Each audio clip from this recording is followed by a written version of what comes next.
Pada pembelajaran kali ini, kita akan membahas mengenai taharah. Taharah mencakup pengertian taharah, macam-macam taharah, dan tata cara bertaharah, seperti berwudu, tayamum, dan mandi wajib. Yang pertama, taharah. Apa sih itu taharah? Pengertian taharah yang pertama, taharah itu sendiri berasal dari bahasa Arab yang berarti bersuci. Bersuci dilakukan untuk mensucikan diri dari hadas dan najis. Istilah ini kemudian digunakan dalam keseharian sebagai kegiatan bersuci. Kegiatan bersuci dari najis ini meliputi mensucikan diri dari badan, pakaian, tempat, dan lingkungan yang menjadi tempat segala aktivitas kita. Selanjutnya ada juga macam-macam dari toharah. Macam-macam toharah ada dua, yaitu bersuci dari hadas dan bersuci dari najis. Yang pertama bersuci dari hadas. Hadas itu sendiri secara bahasa berarti peristiwa, sedangkan secara istilah yaitu keadaan tidak suci seorang muslim yang menyebabkan ia tidak diperbolehkan beribadah.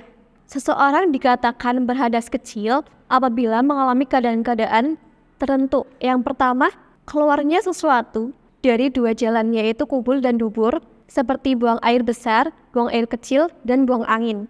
Keadaan yang kedua dikatakan seseorang berhadas kecil, yaitu menyentuh kemaluan, kubul dan dubur dengan telapak tangan. Keadaan seseorang yang dikatakan berhadas kecil yang ketiga, yaitu hilangnya akal, seperti mabuk, gila, pingsan, dan tidur.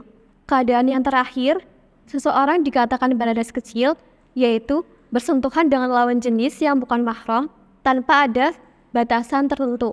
Menurut jumhur ulama, seseorang yang berhadas kecil tidak boleh melakukan ibadah-ibadah tertentu. Yang pertama, memegang atau menyentuh mushaf Al-Quran dan membawanya, kecuali dengan barang lain dan disertai dengan banyak mengandung huruf seperti tafsir dan terjemah Al-Quran. Yang kedua, tidak diperbolehkan sholat fardu maupun sholat sunnah. Yang terakhir, tidak diperbolehkan melaksanakan tawaf pada saat ibadah haji. Untuk yang selanjutnya yaitu hadas besar. Hadas besar yaitu keadaan tidak suci pada diri seorang muslim yang dapat disucikan dengan mandi junub atau mandi wajib. Akan tetapi, jika tidak ada air atau karena sebab tertentu, maka dapat digantikan dengan tayamum. Keadaan yang menyebabkan seseorang berhadas besar diantaranya yaitu 1. Keluarnya mani, baik karena mimpi atau karena hal lain bagi laki-laki. Keluarnya mani yang terjadi sebab dorongan syahwat ataupun karena sakit, maka tetap diwajibkan mandi. Yang kedua, haid bagi perempuan.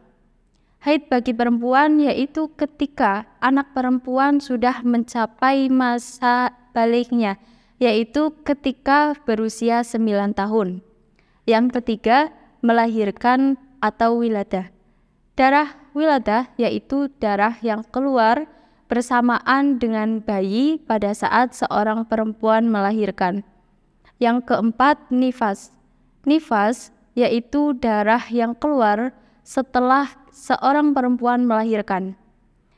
Darah nifas biasanya keluar selama 40 hari setelah melahirkan. Dan dalam terminologi hukum Islam, nifas berarti darah yang keluar dari dalam rahim setelah bersalin. Dan yang keenam, meninggal dunia kecuali bagi orang yang syahid. Contohnya yaitu ketika seseorang yang meninggal dalam peperangan dan seseorang yang gugur di jalan Allah.